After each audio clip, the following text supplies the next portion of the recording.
So on that note, I'd like to start the virtual town hall. Welcome to all of you, and thank you for showing interest in the budget process. And thank you for those of you who submitted questions ahead of time. As I said, my name is Todd Sharp. I'll be your moderator for this workshop. Please let me introduce the following town representatives who are on hand to either listen in or provide answers to your questions. First of all, in council chambers, we have Councillor Lana Hamilton, Councillor John Waring, and Mayor Barry Crane. Additionally, we have Heather Thompson, our Admin and Legislative Services Manager, and Corrine Middleton, our Manager of Finance and Corporate Services. At home, we have Councillors Jamie Wilkie, Councillor Cindy Holliday, Councillor Gary Rabb, and Councillor Jonathan Gordon. Also, I'd like to make special welcome to Ms. Chandra, Howitt, and Mr. Bill Rowe, members at large on our finance committee. Just a few housekeeping matters before we get started. As I said, you'll notice that your microphones should remain on mute. This is simply to maintain some order of the proceedings this afternoon. Any questions or comments that you have should be sent via the chat box at the bottom of your screen. So for those of you new to this TELUS platform, it's also very similar to Zoom. If you go down with your cursor to the bottom of your screen, you'll see a number of icons, starting with mute or stop video, participants, share, and then the next one is chat. So you simply tap on that and type your question into the chat box. We have somebody monitoring that and we'll be prepared to answer that question. If at some point there's a level of detail that we can't provide today because we need to take your question away, we'll do our best to answer what we can, and we will include the full answer in the question and answer and comment document that we're producing following today. The other thing to know is that we are recording this presentation, and so we will be able to place that on our town website for anybody else who would like to view this at a later date. Your video should always remain on so everyone on the call can verify your presence. And we will be giving a short presentation to start with this afternoon that will include a high-level overview of the preliminary budget that Council saw about 6 weeks ago. Please hold your questions and comments until the end of that presentation.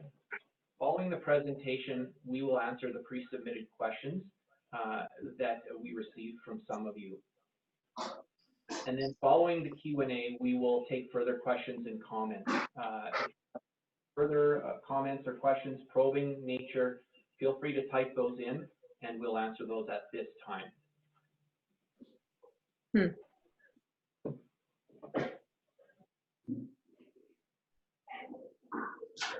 So at this point, I'd like to turn the floor over to Mayor Crane for a few opening remarks.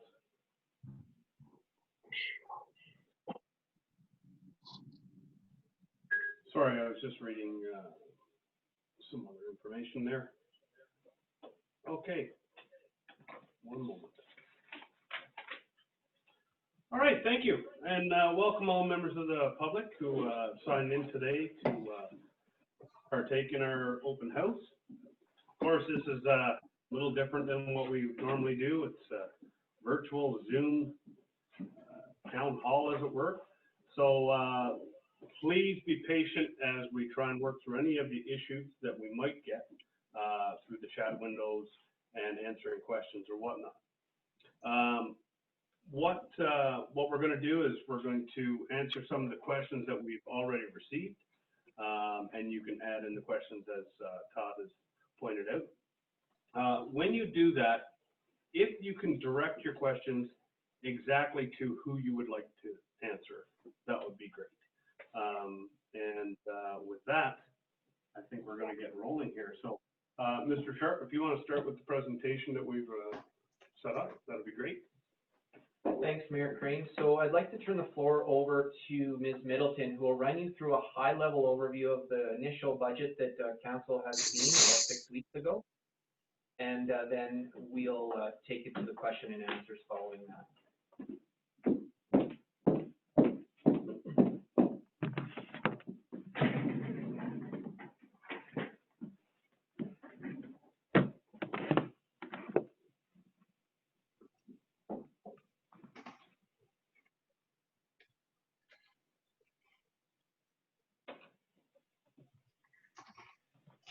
So good afternoon, everyone, and welcome. Thank you so much for taking the time out of your day to get a bit of a high-level overview of what we're doing as far as our financial plan for 2021 and 2022. I'm going to take you through the presentation that we did communicate with Council as well as with the Finance Advisory Committee. So just to get us started, I'll take you through a brief overview of the planning process, the key dates that we have in mind when we're delivering the budget, the preliminary numbers that were shown to both council and committee, some key initiatives that we have planned for 2021 and 2022, the capital projects and capital equipment program, and then we'll go through the question and answer session as indicated in the agenda.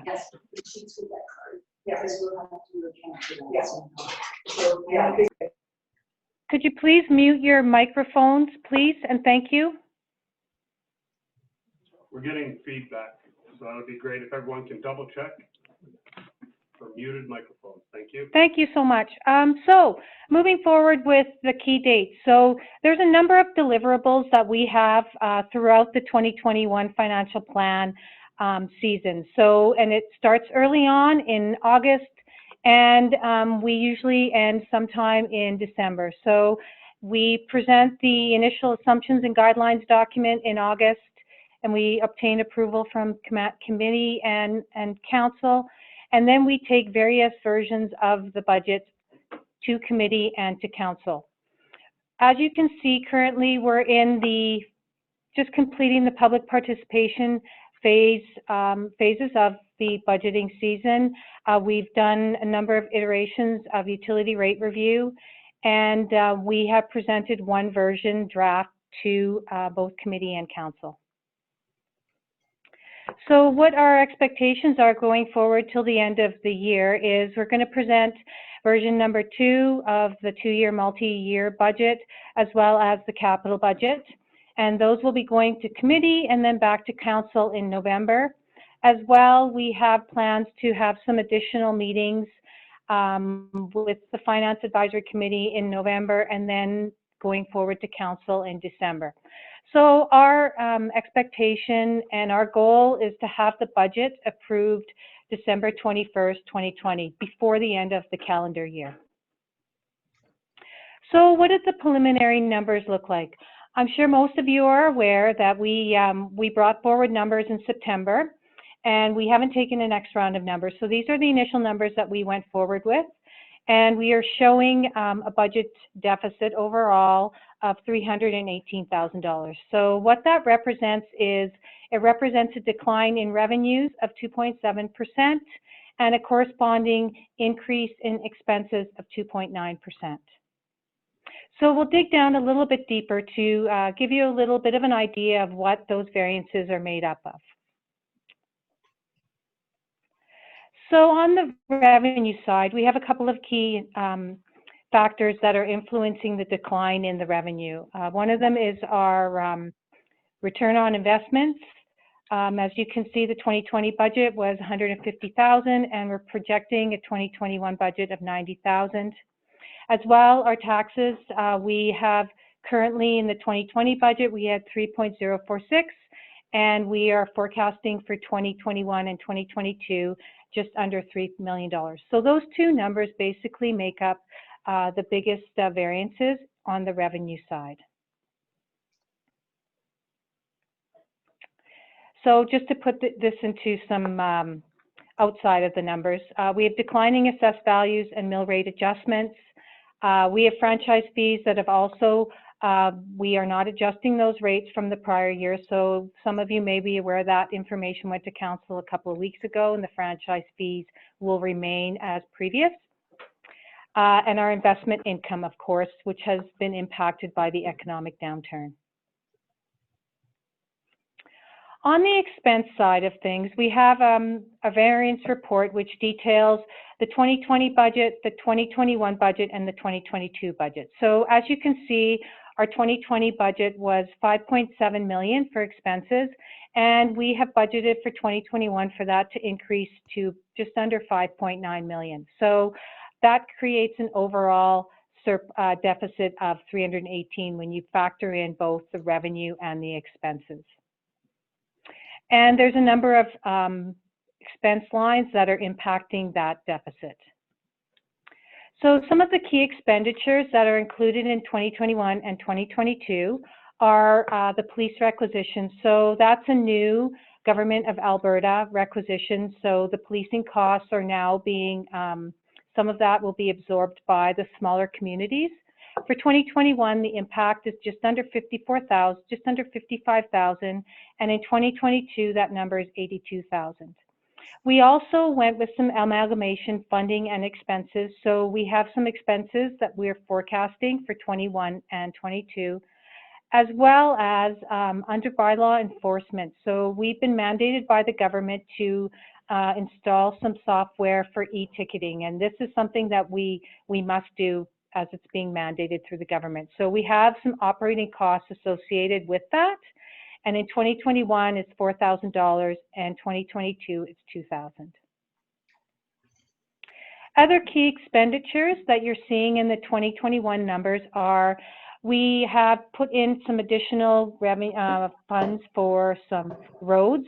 Due to a large failure in 2020, we had to increase this to reflect some work that needs to be done next year.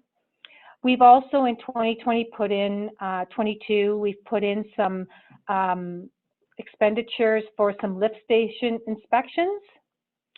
And in 2021, we also have some work that's going to be completed on off-site levy bylaw of 15,000, as well as we have some landscaping work that we need to do with some tree pruning requirements for 5,000. So all of that makes up any real large major operating expenditures that are taking place over and above from 2020 budget. So moving forward, the second piece of the budget that we prepare in the financial planning process is the capital budget. And the essence of the capital budget is there to address the infrastructure needs of the town. So these are large capital projects that are really about betterment of assets or purchasing of equipment or large construction projects. And they really encompass a variety of different areas. There's water, there's pathways, there's roads, there's potentially garbage, there's fire services, and all of these form what we're looking at in the 2021 capital budget process. So proposed capital projects for the 21 and 22 years.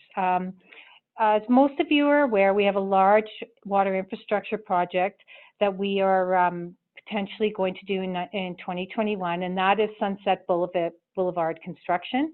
That project is set to be about $3.9 million.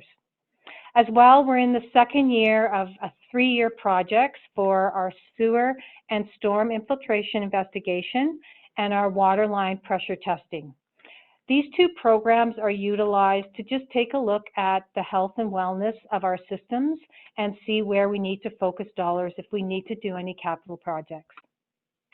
As well, water infrastructure for 2022, we have some lift station upgrade, a program that we will be doing that will impact 5 lift stations across the area of the town. And we'll be doing the 3rd year of our 3-year program for water line pressure testing and storm and sewer infiltration investigation. Under roads, we are not projecting any large projects for 2021.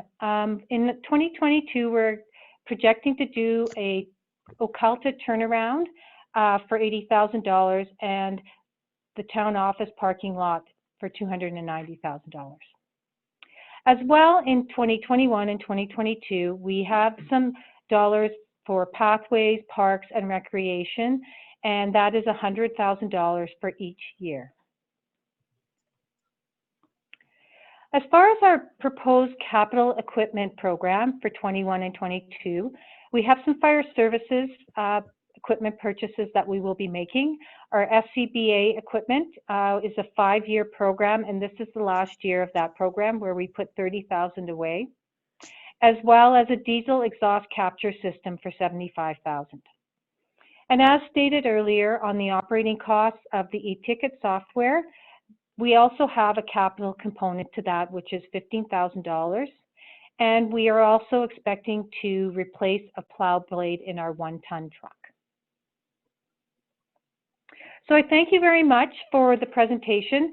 As stated, this is the preliminary budget that we presented to council. So we are still doing a tremendous amount of work in the background as we move forward with the key deliverables coming into November and December.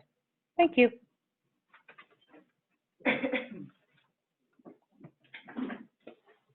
Thank you, Corinne. There's one question in the chat box from Lisa regarding slide is not ROI. Can you add some clarification as to what your, okay, thanks, Lisa. She says it's fine. That's good. Were there any other specific questions about the budget presentation that anyone in attendance has so far?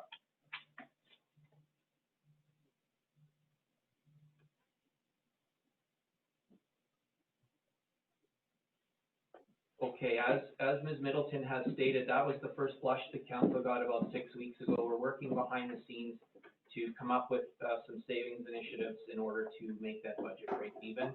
That was to give council the initial state of affairs. The next thing that I'd like to do is run through the questions that were submitted by some of you. And then if there are any probing questions to these answers, feel free to type them in the chat box to the side. Lisa has submitted a question. What is the plan? What is the work plan for the town office parking? Simple or complex? In short, the plan is to repave the town parking lot. I know we've heard some questions by members of the public about why that would be necessary if we're also going down amalgamation discussion. But the need for this town office will still be there post amalgamation. We still need the office space.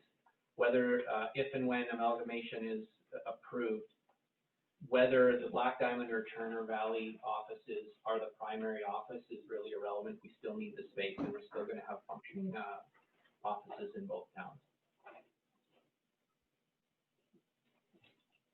You're welcome. Okay, so one question at a time. We had a number of questions submitted, and these will be part of a roll-up following the presentation. So I know you don't have them in front of you. We'll read them aloud, and we will answer to the best of our ability. The first question was as follows. With serious provincial budgetary cutbacks, is it time to consider a 10% reduction of salaries for all town employees? Please explain your answer at length. I'm going to turn this one over to Mayor Crane to comment. Thank you, Todd. At this time, through the budget process, I don't think that there's anything that's off the table for this council, and I'm going to allow council to say a piece as well if they feel so. The service level review that we presently completed has some clear information as to what the citizens are willing to absorb and what they're totally not willing to absorb. So that's some great information for council to use, but it is not off the table. We're going to move into our next meeting on the 16th, and the following first one in December, where we're really going to get to some tough questions when it comes to our $300,000 overture and looking at reducing that potentially. So that is one of the options that could be used. So it's personal opinion, more or less. I'd ask council your own thoughts on this question, if you wish to answer. That would be mine. It's not off the table. Where? I'll go to Councillor Waring. I just speak normally now, right? Yeah, speak to the telephone. There you go. Yeah, hi. With respect to rollbacks on salaries, as Mayor Crane has indicated, not in our discussion of the next meeting on phase 2 of the operating budget.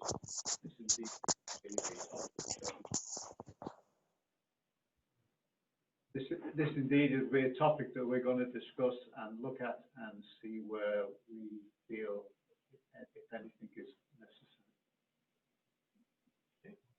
I think for the benefit of those at home, if you're going to speak, use your council chamber's microphone. It'll amplify the sound for the telephone. Thanks for those of you at home for letting us know.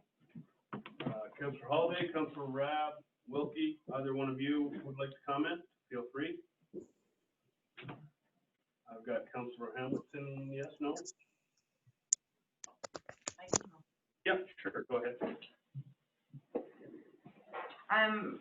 I think what we've realized is that there's not an appetite from the community to have an increase in taxes. So what that means to salaries and wages, I guess, is how creative we can get when we look at our budget. We've only had a first look. Administration is diligently working on version 2 that we're going to receive next week.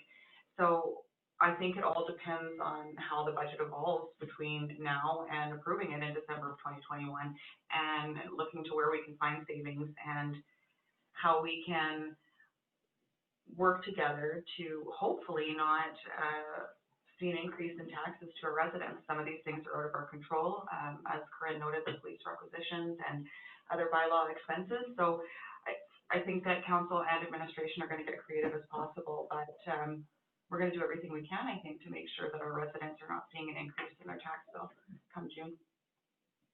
Thank you, Councillor Hamilton. I'm just scrolling across the screen here to see if there's any hands up or anything in the chat windows. Okay, all right. So I think that's council, like I said, we're going to be looking at it at the next meeting and the first December meeting. That's where we're getting our look at the second branch of the budget, and administration is putting some things together now to help bring down that number. So we will look at all our available options, that being one of them. So Mr. Sharp, if you want to move on to the next one. Thank you, Mayor Crane. The second question is this: why is the mill rate so high? Is twice as high compared to Calgary, and will amalgamation reduce the mill rate? I think this is a great question, and sometimes there's some confusion on how taxation is set and what the mill rate reflects. So bear with me while I give a little bit of a background. The tax assessment process is a function of assessed property value and a mill rate that is used for the determination of taxation. So assessment is the process of assigning a dollar value to a property for taxation purposes.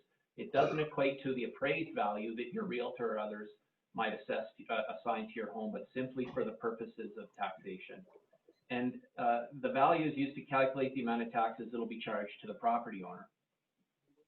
So applying the tax rate to a property's assessed value is the process we use for determining taxation levels. And that tax rate is the mill rate that's referred to in this question. In Turner Valley, because of the low level of commercial tax base, the residential side must bear the weight of most operations within the town. And in Turner Valley, our residential tax base equates to more than 90% of the taxation levels that happen. So obviously, if we can develop our commercial tax base, then that tax burden spread across more than just residents. So one cannot use the mill rate as an indicator of taxation because it's a function of another multiplier, which is assessed property values. So for example, in Calgary, the question is, Calgary's mill rate is half that. Well, again, that's a lever up or a lever down function of the assessed values in the city of Calgary, plus the commercial tax base that's there to cushion the requirements to carry the operations of the municipality. And then the second part of the question is around amalgamation, and will that reduce the tax rate? I know one of the major benefits and assumptions of amalgamation is that there will be efficiencies to the operations, and if that's the case, it's likely that there will be a decrease in expenses. So if those cost savings are found, then yes, there should be a corresponding decrease in the mill rate, assuming the assessed property values in the new municipality are relatively constant. So and the other thing I'd add is just to keep in mind that the benefits of amalgamation are longer term and will continue to accumulate over the years post amalgamation. So residents, other than a few immediate cost savings, should not expect to see the full Monty immediately upon incorporation of a new municipality.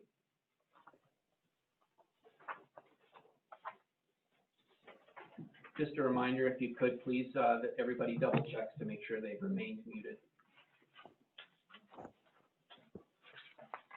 We have more questions.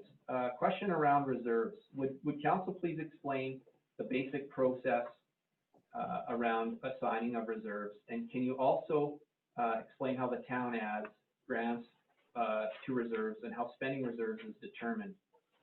Money put into reserves for particular projects often remain there for years pending the progress of projects. They need to remain dedicated. We call it budgeting for a rainy day at home, put money aside for expected and unexpected costs. So I'd like to turn this over to Ms. Middleton to explain our reserve process and how money is spent. Thank you. Ms. Middleton, you ready? Yep. Thank you, Mr. Sharp. So, interestingly enough, we have been doing an extensive amount of research on reserves. So currently, the town of Turner Valley, we do have a reserve policy, which governs how we determine what is in reserve, what the reserve is called, and how we allocate funds to it. And really, it's about two different types of reserves. We have operating reserves and we have capital reserves. And so under our operating reserves, we generally have unallocated, we have tax stabilization, we have utility stabilization, and we have snow clearing. And those reserves really are operating, are utilized when we have an unexpected event that require us to dip into those reserves on the operating side. On the capital side, we have capital reserves that are unallocated, and then we have capital reserves that are allocated to specific types of projects or facilities. For example, we have reserves that pertain to the library, to the swimming pool, to the flare and derrick. And so what that means is those reserves are specifically for those facilities. Within the reserve policy, we don't really assign grant money to that. The grant money generally will stay in the deferred revenue account. So those grants will be sitting separately. The reserves are really driven from our ability as a town to save, and specifically around exactly what you say, for a rainy day, or you can have a specific project that many municipalities will save years for, and so that reserve will continue to increase until such time as the project goes in under construction. So the intention of having reserves is to soften the blow so that when you have a large project, the burden of any financing requirements or any other debt that you need to take on, you're able to use your reserve funds as a source to fund the project. Whereas if you finance it by taking on debt, that debt needs to be paid out of the operating budgets. So what we've been doing over the last few months is we've been looking at how other municipalities manage their reserve accounts to see what we can do to advance ours forward, to use best practices, as well as to ensure that we're putting an appropriate amount away into those reserves. Some of that will certainly come out of some of the work we're doing on asset management, where we'll get a really good indication and some transparency over the infrastructure, shape of our infrastructure upon doing some condition assessments. So that's really what the reserve policy is designed for. We have the policy and we have administration and we follow the procedures set out. And there's a number of appendices that are included which give us all the detailed information we need to determine what amounts go into which reserve funds.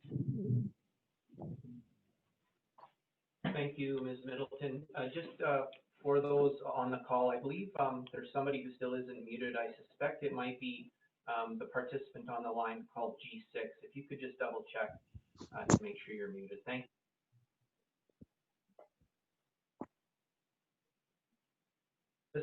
The next question is around downsizing and pay, pardon? Mike King as well.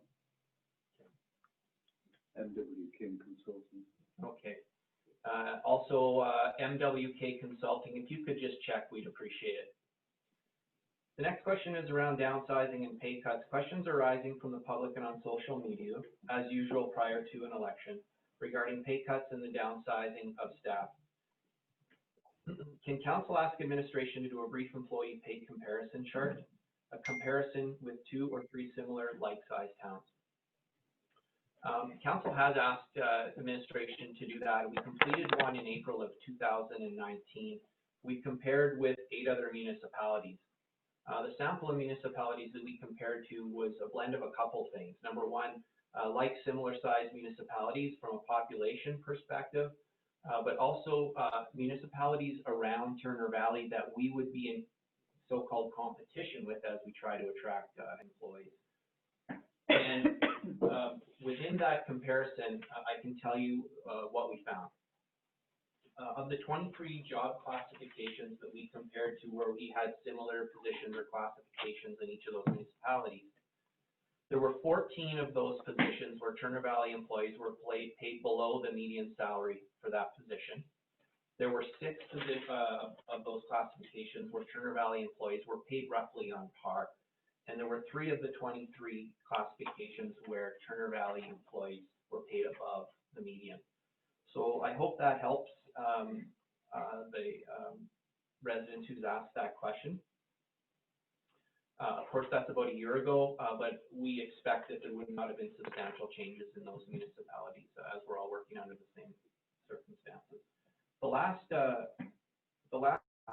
question is regarding comments in public about council pay, remuneration above base pay, i.e. meetings, travel, training, etc. Can council and administration provide statistics and current rates of pay? If possible, comparison to other municipalities as well. Looking for any other opportunities to review for savings. Actually, this review of council remuneration policy was completed in December of 2019. That was during public meetings of council, and included a review of per diems, travel, and training. Similar sized municipalities were reviewed and presented and found from the comparisons, Turner Valley Council remuneration was very similar to those other municipalities of same size that were reviewed. Therefore, no significant changes were made to the policy other than on the per diem side of things for meals.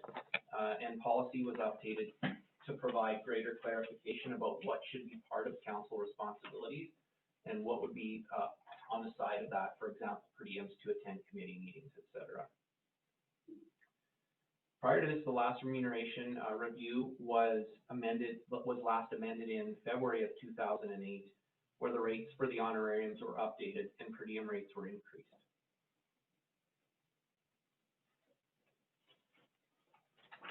Good question, thank you.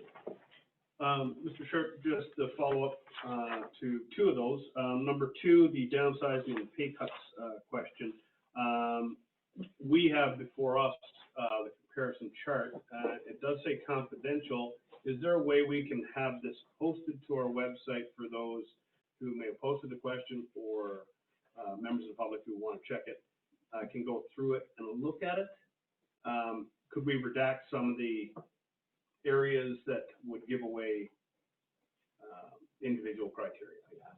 I think is there a way we can do that? Mayor Crane, there would be privacy concerns around that. We have one person driving the garbage truck, so it wouldn't be hard in a town like Turner Valley to be able to determine what our garbage truck operator is paid, for example. I'm happy to publish the minimum, maximum, median numbers, but without any classifications beside them, just simply because it would simply disclose what all employees are making. Yeah, it would be a dead giveaway. There's no question there. So I guess basically what I'm trying to say, you know, it'd be nice if we could, but I can assure you council has looked over this list, and it is factual, and it is on par. So I guess that's the best I can do without someone having to do the exact same amount of work. And then so far as council remuneration, as stated, the last update was in 2008, so that's 12 years, nothing has changed. But we did go through the process a week ago, I believe, of reducing our legislative services budget as portion of the budget number 2. So that those changes will come out, and we'll see the reduction that we put in place for ourselves. on the next budget presentation. So, Did you want to mention about the text? go ahead. Councillor With respect to council remuneration, one thing to take into account is starting in 2020, the government took away a tax advantage which used to apply to approximately 1/3 of the council's income. So, if you like, we've already had a pay cut. Oh, yeah, there you go. I've got one more. Okay, yep, Councillor Hamilton and Councillor Wilkie, Rab, or Holiday, feel free to jump in if you wish to comment. I have to scroll through the 20 people to get to your windows, so I might not see you if you're waiting. Okay, Councillor Hamilton, go ahead. This is just a follow-up to your comments on the downsizing and pay cuts and, the comparison of wages that, CAO Sharp had done with the other municipalities. If we are going to post the, minimum, maximum, median, and then Turner Valley's numbers, against that, I think we should also include which towns you looked at, because that would be, helpful information for whoever asked the question to see who we were comparing to when we did this analysis. That should work fine, yeah. Okay, thank you. Okay. Thanks, Mayor Crane. All right, seeing no comments and no chat window box questions, we will move on to number 4, I believe. Thank you. So this is a question around the amalgamation process. At what point in time would the finances for towns begin to merge? Basic steps. As this process evolves, it would be helpful to have some more bullet points, basic timelines in quotation marks, for residents to consider. The finances for the two towns will not be merged until after the amalgamation, until after the incorporation date of the new municipality. Currently, that's scheduled, at least in our letter of notification to the minister, for January 1st, 2023. This is, the merging of the finances would be an administrative exercise that an accounting firm can assist with, no similar than a merger or acquisition that you might see on the private side. So there will be full messaging coming out after each negotiation session that will update residents on the progress made for that particular session. First one actually has been published on the town website, so if you'd like to go there, you're more than welcome to get an update on the progress made so far. Currently, the Friendship Committee, the committee responsible for the amalgamation process, is working to set forth a plan on the negotiations. The committee meets monthly and has an intent of finalizing negotiations by September of 2021. There will also be an just a bit of a screen glitch there. There will also be an in-depth public consultation process where residents will have opportunities to provide input to parts of the process. We don't have firm dates yet, but we suspect the process to commence very soon, with opportunities for residents to participate in the winter of 2021 based on our preliminary idea on guidelines.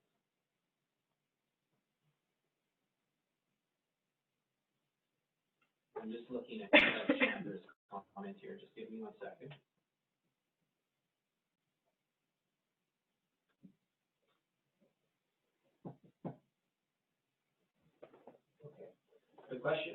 The question around downsizing, speaking to comparisons of the town's staffing numbers to other